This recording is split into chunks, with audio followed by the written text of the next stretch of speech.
ആദ്യം ശ്രീ മോഹൻ വർഗീസ്, ഇപ്പോൾ ഇത് കേന്ദ്ര സർക്കാരിനെതിരെയുള്ള ജനവിധിയോ അല്ലെങ്കിൽ മോദിക്ക് അനുകൂലമായ ജനവിധിയോ എന്നതിനപ്പുറം കേരളത്തിൽ സ്വാഭാവികമായിട്ടും സംസ്ഥാന സർക്കാരിന്റെ വിലയിരുത്തൽ ഉണ്ടാകും എന്ന കാര്യത്തിൽ സംശയമില്ലല്ലോ. 2019 ഇതേ രീതിയിലുള്ള ഒരു തെരഞ്ഞെടുപ്പായിരുന്നു കേരളത്തിൽ കണ്ടത്. അന്ന് ശബരിമലയൊക്കെ വലിയ വിഷയമായി വരികയും അങ്ങനെ UDF തിളക്കമാർന്ന വിജയം നേടിക്കൊടുക്കുകയും ചെയ്തു.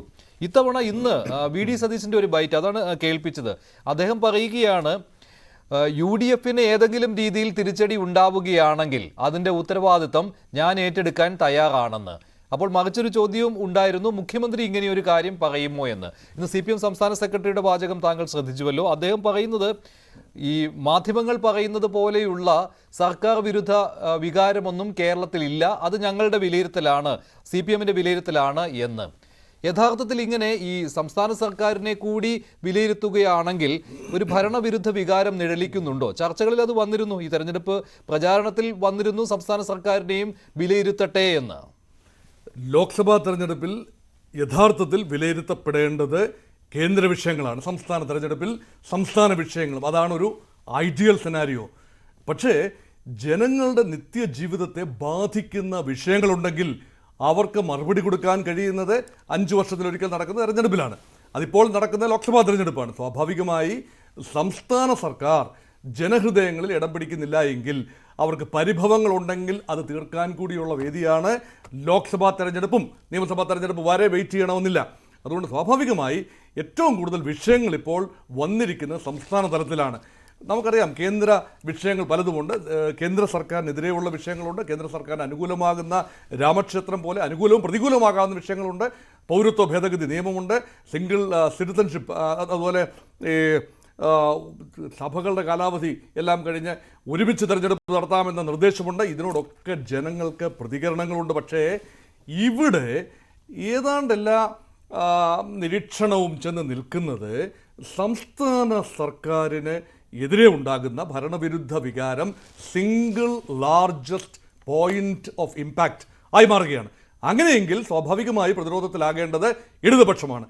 അവിടെ ഒരു ബ്രേവ് ഫേസാണ് ഇടതുപക്ഷത്തിൻ്റെ പ്രധാന കക്ഷിയായ CPMന്റെ സംസ്ഥാന സെക്രട്ടറി MV ഗോവിന്ദൻ വളരെ ബോൾഡായിട്ട് പറഞ്ഞിരിക്കുന്നു, ഞങ്ങൾ ഇതിനെ ഫേസ് ചെയ്യുകയാണ്, മാധ്യമങ്ങൾ വരച്ചു കാണുന്ന ചിത്രമല്ല, ഞങ്ങൾ കംഫർട്ടബിളി പ്ലേസ്ഡ് ആണ്. അതിന് മറുപടി അതിൽ MV ഗോവിന്ദൻ പറയുന്നത് ഇല്ല എന്ന് പ്ലെയിനായിട്ട് പറയുകയാണ്. അതായത് അങ്ങനെ ഒരു സർക്കാർ വിരുദ്ധ പ്രചാരണം, സർക്കാർ വിരുദ്ധ വികാരം ഇല്ല എന്ന്. പക്ഷേ അതേ സമയത്ത് തന്നെ ഒരു വെല്ലുവിളിയുടെ രൂപത്തിൽ അത് ഏറ്റെടുക്കുവാൻ അദ്ദേഹം തയ്യാറാകുന്നുമില്ല. പക്ഷേ പ്രതിപക്ഷ നേതാവ് അത് ഏറ്റെടുക്കാൻ തയ്യാറാവുകയും ചെയ്യുന്നുണ്ട്. ഒരു ഇന്റർവ്യൂവിൽ അദ്ദേഹം പറയുകയാണ്, CPM സംസ്ഥാന സെക്രട്ടറി പറയുന്നത്, എത്ര സീറ്റുകൾ കിട്ടിയാൽ സർക്കാരിനെതിരെയുള്ള ഒരു വികാരം ഉണ്ടായിട്ടില്ല എന്ന് പറയാൻ സാധിക്കുമെന്ന്.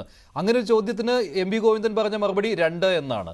അതൊരു തമാശ രീതിയിൽ അദ്ദേഹം പറഞ്ഞതാകാൻ വഴിയില്ലല്ലോ. 2 എന്ന് പറഞ്ഞാൽ ഇരട്ടിയാണ്. കഴിഞ്ഞ പ്രാവശ്യം 1 കിട്ടിയത് ശ്രീമഞ്ജുഷ്. ഇപ്പം 2 എന്ന് പറയുമ്പോൾ 1 നിന്നും 2 വരുമ്പോൾ ഇരട്ടിയാവുകയാണ്, 100% ആണ്. അപ്പോൾ അതൊന്നും അല്ല ഇവിടെ വിഷയം. ഇതൊക്കെ ഒരു ഭംഗിയാന്തരേണ പറയുന്ന കാര്യങ്ങളാണ്. യഥാർത്ഥത്തിൽ ഇത് പറയേണ്ടത് ഇവിടെ നെഞ്ചൂക്കോടുകൂടി, ഈ 2 ചങ്കുണ്ട് എന്ന് പറയപ്പെടുന്ന മുഖ്യമന്ത്രി നെഞ്ചുറപ്പോടെ പറയേണ്ടതാണ്, എൻ്റെ സർക്കാർ ജനകീയ സർക്കാരാണ്, ആ വിധി ജനവിധി ഞാൻ അംഗീകരിക്കും, ഞങ്ങൾക്ക് 50% സീറ്റുകൾ ലഭിച്ചില്ല എങ്കിൽ അത് പരാജയമായി ഞങ്ങൾ കാണും, ഭരണവിരുദ്ധ വോട്ടായി അതിനെ ഞങ്ങൾ കാണും, അതിനുള്ള പരിഹാരം നടത്തും എന്ന് പിണറായി വിജയനാണ് പറയേണ്ടത്. അത് ഒരവസരത്തിൽ അദ്ദേഹം പറഞ്ഞിട്ടില്ലല്ലോ അല്ലേ? അത് പറഞ്ഞു വ്യംഗ്യമായി കഴിഞ്ഞ ആഴ്ച ഒരു ദിവസം അദ്ദേഹം പറഞ്ഞു വെച്ചു, അങ്ങനെ കാര്യമായി ഒന്നുമില്ല എന്ന രീതിയിൽ പറഞ്ഞു. പക്ഷേ ആധികാരികമായി പറഞ്ഞതെല്ലാം തന്നെ സംസ്ഥാന ജനറൽ സെക്രട്ടറി MV ഗോവിന്ദനാണ്. അതുകൊണ്ടാണ് പറയുന്നത്, ഇവിടെ നമുക്ക് മഞ്ജുഷ് ഇതിൻ്റെ ഒരു വിട്ട് നമ്മൾ മനസ്സിലാക്കണമെങ്കിൽ മുൻകാല തെരഞ്ഞെടുപ്പുകളിലേക്ക് ഒരു ചെറിയ ഓട്ടപ്രദർശനം നടത്തേണ്ടി വരും. 2004 ഏറ്റവും അവസാനം LDF ഒരു ക്ലീൻ സ്വീപ്പ് നടത്തുന്നത്. അന്ന് മുഖ്യമന്ത്രി ആന്റണിക്കെതിരെയുള്ള ഭരണവിരുദ്ധ വികാരത്തിൻ്റെ പ്രയോജനം ലഭിച്ചത് 20-ൽ 18 സീറ്റുമായി CPMന് ഏറ്റവും കൂടുതൽ ടാലി കിട്ടിയ ഒരു സമയമാണ്.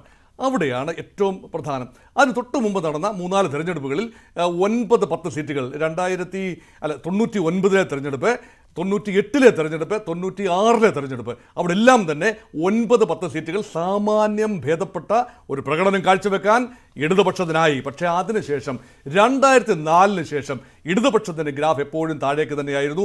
കഴിഞ്ഞ തെരഞ്ഞെടുപ്പ് 2019-ൽ അത് കേവലം 1 സീറ്റായി ഉയർന്നു. വേണമെങ്കിൽ പറയാം, 1 സീറ്റിൽ നിന്നും 2ലേക്കോ 3ലേക്കോ 4ലേക്കോ പോകുന്നത് വളരെ വലിയ വളർച്ചയാണെന്ന് പറയാം. പക്ഷേ ഇവിടെ ബെഞ്ച് മാർക്ക് ആക്കേണ്ടത് ലോക്സഭാ തെരഞ്ഞെടുപ്പ് മാത്രമല്ല, കഴിഞ്ഞ നിയമസഭാ തെരഞ്ഞെടുപ്പിൽ അത്യുഗ്രൻ വിജയമാണ് ഇടതുപക്ഷം നേടിയത്. അത് ആവർത്തിക്കാൻ കഴിയുന്നില്ല എങ്കിൽ രണ്ടാം പിണറായി സർക്കാർ പരാജയമാണ്, അല്ലെങ്കിൽ ഭാഗികമായിട്ടെങ്കിലും പരാജയമാണ് എന്ന് തുടർന്ന് സംസാരിക്കേണ്ടി വരും. ശരി, ശ്രീ ശ്രീജിത്ത് പണിക്കരിലേക്ക് പോകും.